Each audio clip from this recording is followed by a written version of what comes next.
I am this close to doing a Metaphor Refantasio video. Someone needs to stop me. I don't know who, but somebody.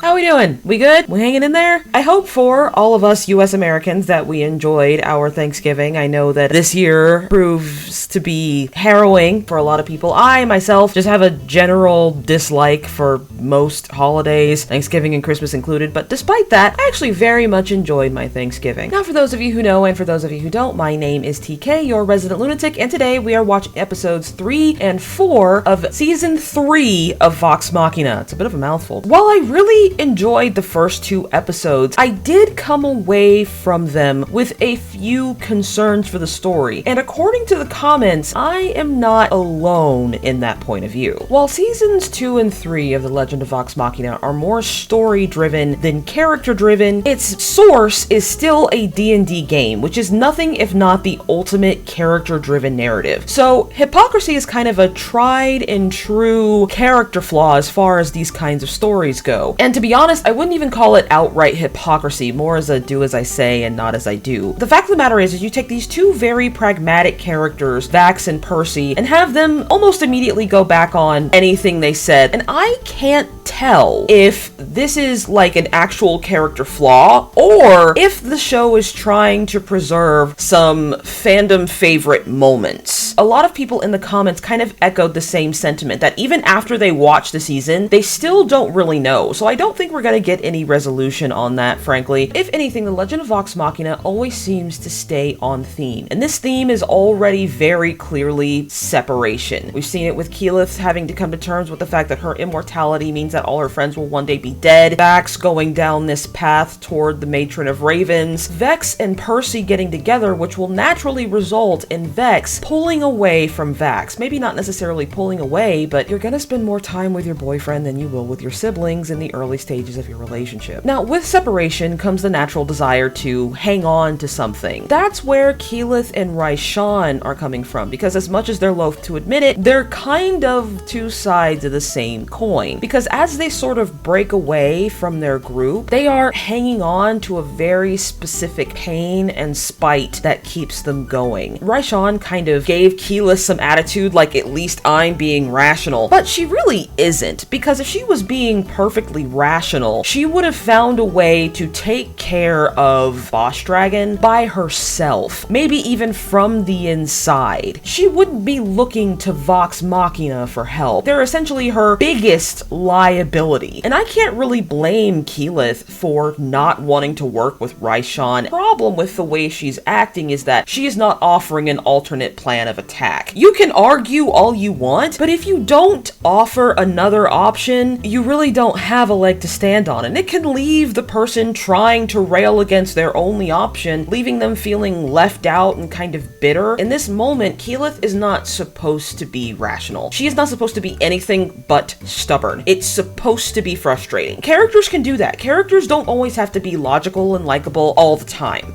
As a matter of fact, stories are boring when they're like that, and it actually really very much annoys me. D&D games, when characters try to reason everything out. You can't win D&D. You can't do that. Now, with that being said, let us put on our headphones and commence with the drama, and don't say anything about my headphone dent this time, okay? Go in my lair. Ooh, Boss Dragon's pissed. This is Raishan's actual form. You need a bloodhound for this, not a bulldog. Why so insistent? Why are you using dog metaphors? That stone in your chest makes you paranoid. What'd you say about my stone, bitch? Raishan, you talk too much shit. The corpses of our enemies shall be your cradles, and their eternal agony, your milk. Dad, we can't eat agony. You got anything else? I'm not sure if I like the new intro. I'm gonna have to think on it a little bit more. I do like the guitar though. I like the music a lot. That is one thing I do really like about the show. I like the music. It's always atmospheric. We haven't explained the person in the blindfold quite yet. I'm hoping that's not a party member, because if it is, I'm gonna be a little upset, and I'm gonna be really sad. Especially if it's Vex, because she does bow and arrow stuff, and she needs to aim. That's quite the omen. Actually, it's supposed to mean good luck. It's not. Then I should have put a bird's nest in my bedroom years ago. Grog, why are you laughing? Fucking weird. Thank you. Plate of the Dawn Martyr is apparently in hell. Are you seriously considering going? Keyleth, you gotta present another option, bud. Still in the demon god cast a spell. Anything to keep your mind off your current troubles, eh, Scanlan? That bitch wanted me dead. Oh, don't be dramatic. She doesn't want you dead, just seriously mean. Our former adventuring companion was just named to the Draconian. And our companion was so pissed at me she moved there. Petty, I like it. But I've been running this city for quite some time now. Without your help. And the ranks of the Pale Guard are up to pre-Briarwood levels. Oh my god, Purse, focus, dude. Perhaps I'll cut down the sun tree and build an extravagant canoe. She's like, oh my god, I'm so sick of him. I'll be out for a bit. You're smitten. Brother, if you don't get on that right away, I'm disowning you. When one invites you to her room, you go. Like, immediately. Oh my god, bro, she wants you so bad. You do not need to plan this. Now fuck it. Thank you, Purse. Percival, I was hoping...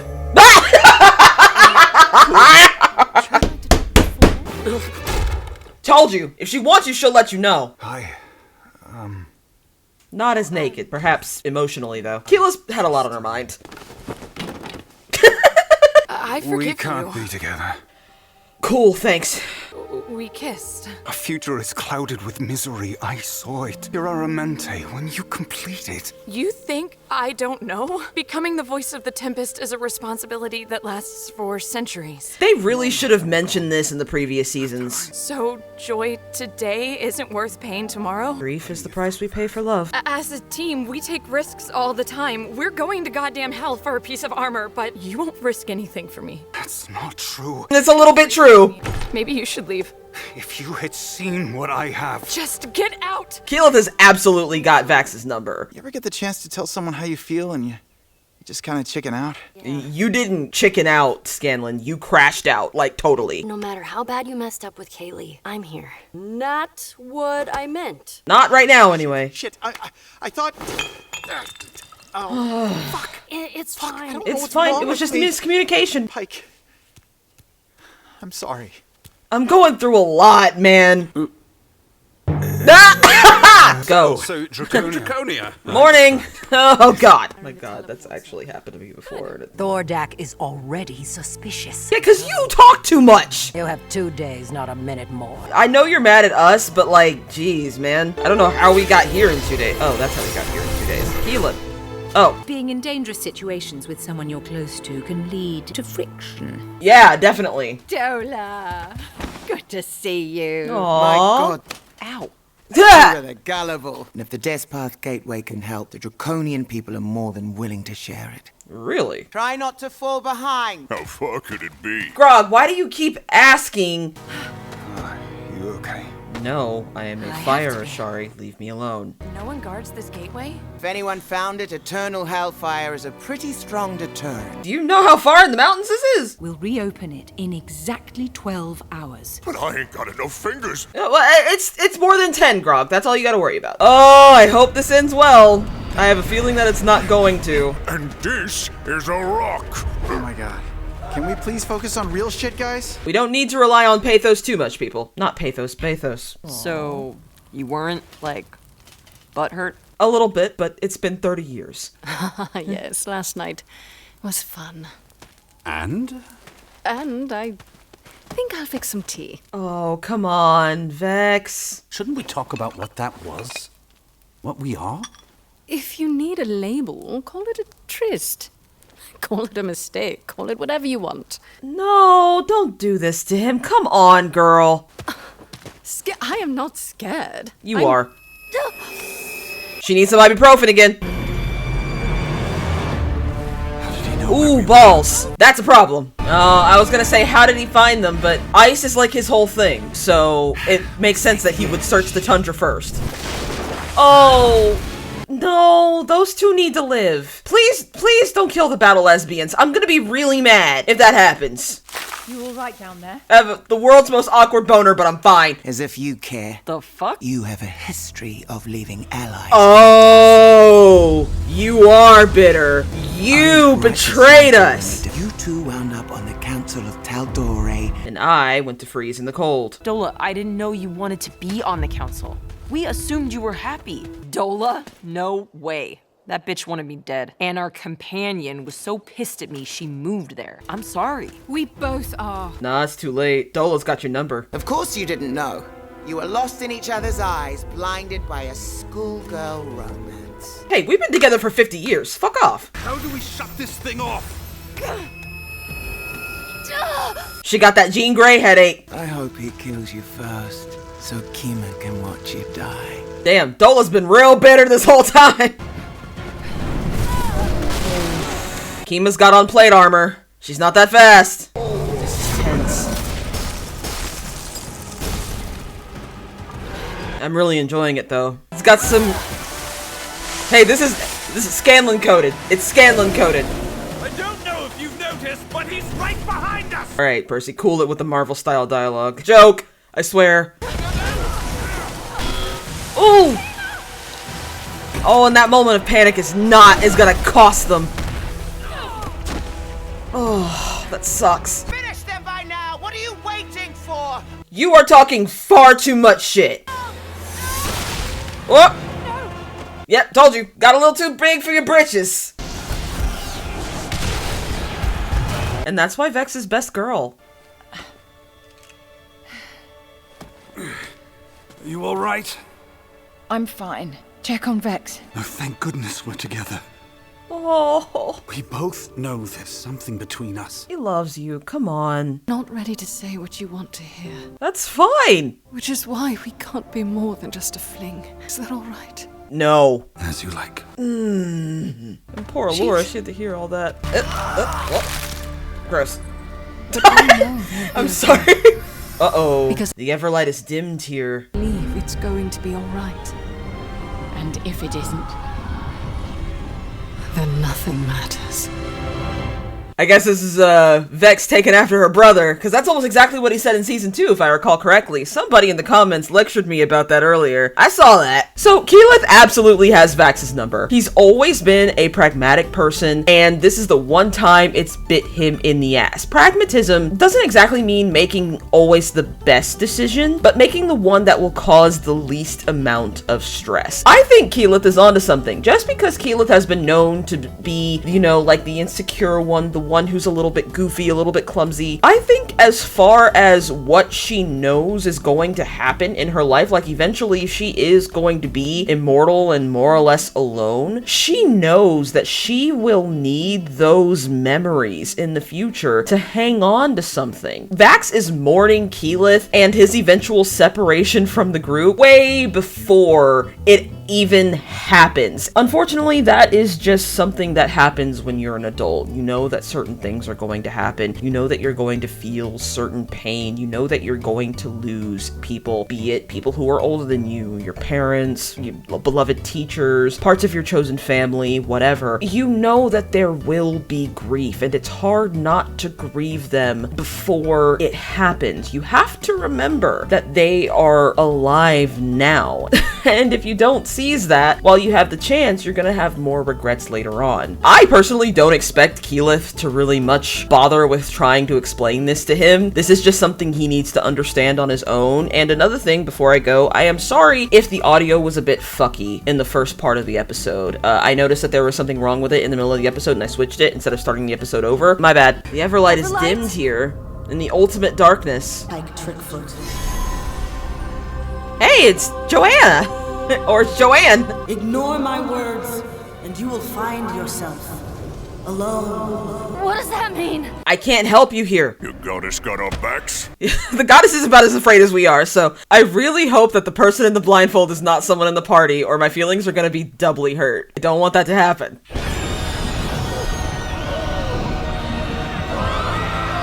It's giving God of War 2. No, that's not God of War 2, that's the first one.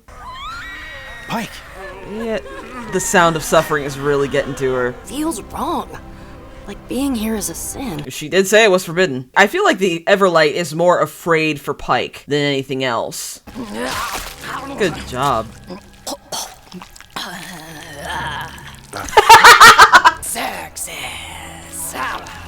Listen, Keyleth is onto something. Well, at least Team Draconia is having a nice quiet time in the snow. I don't even know why you said that, Vax. I'm going to tear that fucking dragon to pieces! Get it, Allura. It's fine. I'll be okay. No, someone needs to watch her. Too Don't far, split though. the party. Maybe the Everlight was right. I shouldn't be here. She's concerned about you. Do we know them? Yeah. Don't redeem me! Oh, counterspell! I can't concentrate with all this screaming! Now we're in trouble. Oh, Pike really does look bad. Oh, you are catching a lot of attention though, my god. How do you get out of this situation? You're not asking a single question about how that door is opening right now? Okay. Are we not gonna ask any questions? What is this place? You certainly know how to make an entrance. And who are you? And your voice sounds familiar. We were sent by Jaman Sa'ord. Good job, Keyleth. Every decade or so, Jamon comes to test their rather poor luck at my table. I assume you have something to exchange for it. Is that a deck of many things? Care for a game of chance? If we win, we get the plate. Pike. Rules are what separates Despath from the truly miserable planes of existence. And we're just gonna take your word for that?